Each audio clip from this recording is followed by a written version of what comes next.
Hello and नमस्कार। मैं वैशाली गोगे आप सभी का स्वागत करती हूं हमारे चैनल पर। दोस्तों, आप तो जानते ही हैं कि देश में कोरोना वायरस महामारी ने क्या कहर मचाया हुआ है। न सिर्फ हमारे देश में बल्कि दुनिया के सभी देशों में इस वायरस ने तबाही मचाई हुई है और इस वायरस से जंग लड़ने के लिए एक वैक्सीन बन गई है और वैक्सीनेशन की प्रक्रिया शुरू हो गई। लेकिन इसी बीच में वैक्सीन को मात देने के लिए कोरोना ने म्यूटेट किया और इसके नए स्ट्रेन सामने आ रहे हैं। वो ब्राजील हो, अफ्रीका हो या ब्रिटेन हो, और भारत में भी अब इसके केस सामने आ रहे हैं। इसी बीच में कई सारी खबरें हैं जो कि कभी पॉजिटिव हो जाती हैं, कभी नेगेटिव। लेकिन इतनी सारी खबरों के बीच में मैं आपको कोरोना वायरस और उसकी वैक्सीनेशन से रिलेटेड 5 महत्वपूर्ण खबरें बताऊंगी। तो चलिए दोस्तों, शुरुआत करते हैं। पहली अपडेट कोरोना केसेस को लेकर है। भारत में कोविड-19 के पिछले 24 घंटे में सामने आए 12,689 केस, 137 की मौत। भारत में कोरोना वायरस में लगातार केसेस सामने तो आ रहे हैं, लेकिन कोरोना केसेस में कल तो काफी कमी देखी गई क्योंकि 10,000 से कम मामले सामने आए। लेकिन पिछले 24 घंटे में सामने आए हैं अब 12,689 केसेस। तो वहीं पिछले 24 घंटे में 137 मरीजों ने कोरोना वायरस की वजह से अपनी जान भी गंवा दी है। जी हाँ, कोरोना से जान गंवाने वाले मृतकों की कुल संख्या 1,53,724 हो गई है। तो वहीं कुल कोरोना केसेस की संख्या 1,06,89,527 हो गई है। रिकवरी रेट भी भारत का काफी बेहतरीन नजर आ रहा है। देश में कुल रिकवरी रेट 96.67% सामने आ रहा है और कुल रिकवर्ड पेशेंट्स की संख्या 1,03,59,305 हो गई है। तो वही मृत्यु दर भी काफी कम है और कुल कोरोना पेशेंट्स जिनका इलाज हो रहा है उनका प्रतिशत 1.66% ही है।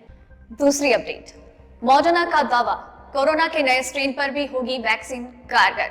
जी हाँ दोस्तों, कोरोना वायरस से लड़ने के लिए एक वैक्सीन बनाई गई है जिसके बाद कोरोना के नए स्ट्रेन भी सामने आ रहे हैं। ऐसे में फाइजर पहले ही दावा कर चुकी है कि उसकी वैक्सीन कोरोना के नए स्ट्रेन पर कारगर साबित होगी। लेकिन इसी के साथ ये भी मत सामने आया कि इस वैक्सीन पर कोरोना का जो नया स्ट्रेन है वो आंतरिक रूप से इसे मात दे सकता है। अब ऐसे में दवा कंपनी मॉडर्ना ने इस बात का दावा किया है कि उनकी वैक्सीन कोरोना वायरस के नए स्ट्रेन को मात देने में कारगर साबित होगी। जी हाँ दोस्तों, कंपनी ने कहा है कि वो दक्षिण अफ्रीका में मिले कोरोना के नए स्ट्रेन को लेकर एक बूस्टर बनाने की योजना पर काम कर रही है। कंपनी ने एक प्रेस विज्ञप्ति में इस बात का दावा किया है कि ब्रिटेन में मिले वायरस पर वैक्सीन का जो असर है वो कम नहीं हो रहा है। वहीं दक्षिण अफ्रीका के स्ट्रेन पर इस वैक्सीन की जो एंटीबॉडी पावर है वो थोड़ी कम होती नजर आ रही है। लेकिन वैक्सीन के 2 डोज इस वायरस को मात देने के लिए काफी होंगे। और वही बात की जाए दक्षिण अफ्रीका के स्ट्रेन पर कारगर एक बूस्टर को लेकर वो आगे काम कर रहे हैं और जल्द ही उनकी वैक्सीन अफ्रीका में पाए गए नए स्ट्रेन को भी मात दे देगी। जी हाँ, क्योंकि वायरस नया नया म्यूटेशन तैयार कर रहा है। इसी बीच में ये आशंका साफ तौर पर जाहिर की जा रही है कि इस वायरस से लड़ाई इतनी भी आसान नहीं। तीसरी अपडेट, कोरोना वैक्सीन लेने के 3 दिन के बाद 27 वर्षीय स्वास्थ्य कर्मी की मौत। जी हाँ दोस्तों, हमारे देश में वैक्सीनेशन की प्रक्रिया शुरू हुई थी 16 जनवरी से और उस दिन के बाद से लगातार लाखों लोगों को वैक्सीन लगाई जा चुकी है। और इसके साथ ही वैक्सीनेशन के दौरान कई सारे ऐसे मामला सामने आ रहे हैं कि वैक्सीन को लेकर लोगों के मन में एक क्वेश्चन मार्क सामने आ रहा है, क्योंकि अभी हाल ही में एक और 27 वर्षीय स्वास्थ्य कर्मी की मौत हो गई है वैक्सीन लगवाने के 3 दिन बाद। जी हाँ, उस स्वास्थ्य कर्मी ने 23 तारीख को वैक्सीन लगवाई और अब उसकी मौत हो गई है। दरअसल ये 27 वर्षीय स्वास्थ्य कर्मी नुआपाड़ा का रहने वाला है और आज सुबह ही उसकी मौत हो गई है। आपको बता दें कि इस शख्स की संबलपुर के मेडिकल इंस्टीट्यूट में सुबह मौत हो गई। 23 जनवरी को इन्होंने वैक्सीन लगवाई थी। उसके बाद इनकी तबीयत थोड़ी नासाज हुई और फिर इन्हें संबलपुर के उस अस्पताल में भर्ती करवाया गया।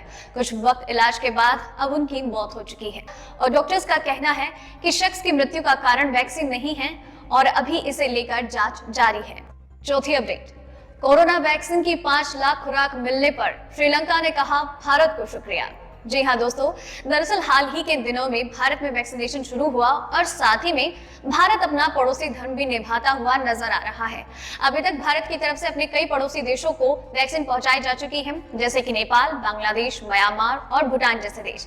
इसी के साथ ही ब्राजील को भी वैक्सीन पहुंचाई गई थी और अब भारत की तरफ से श्रीलंका को भी वैक्सीन की 5 लाख की खेप भेजी गई है और इसके बाद श्रीलंका ने इस पर अपना रिएक्शन भी दिया है। जी हाँ दोस्तों, दरअसल श्रीलंका की तरफ से भारत को 5 लाख वैक्सीन के डोज के लिए शुक्रिया अदा किया है। दरअसल श्रीलंका के प्रधानमंत्री महिंदा राजपक्षे ने अपने मंत्रिमंडल को इस बारे में सूचित किया है कि भारतीय उच्चायोग ने ये कहा है कि 5 लाख की डोज 28 जनवरी तक द्वीपीय राष्ट्र तक पहुंचेगी। और इसके बाद मंत्रिमंडल ने एक प्रेस रिलीज के साथ भारत की इस मदद के लिए उनकी सराहना की है और उसका कोटि कोटि धन्यवाद दिया है। आपको बता दें कि भारत में 16 जनवरी से वैक्सीनेशन की प्रक्रिया शुरू हुई है और उसके बाद भारत ने तकरीबन 60 लाख कोरोना वैक्सीन की डोजेस के साथ अपने पड़ोसी मित्र राष्ट्रों की मदद की है। 5वीं अपडेट, अमीर देशों पर निशाना साधते हुए राष्ट्रपति रामफोसा ने कहा, ना करें वैक्सीन की जमाखोरी। जी हाँ दोस्तों, दरअसल कोरोना वैक्सीनेशन शुरू हो गई है, इसी के साथ ही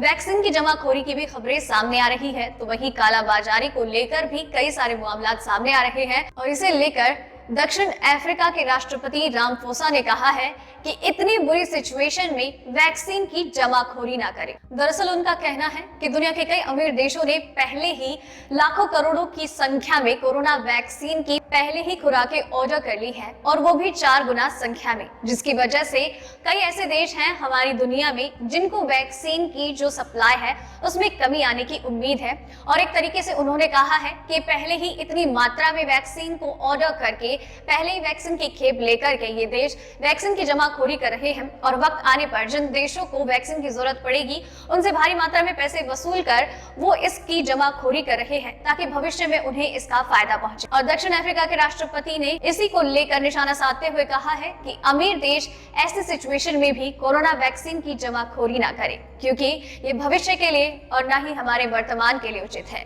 दोस्तों, ये थी आज की टॉप 5 खबरें। उम्मीद करती हूँ आपको पसंद आई होगी और आपके लिए इसी तरीके से हर रात 8 बजे कोरोना वायरस और उसकी वैक्सीनेशन से जुड़ी 5 खबरें लेकर आती रहूंगी।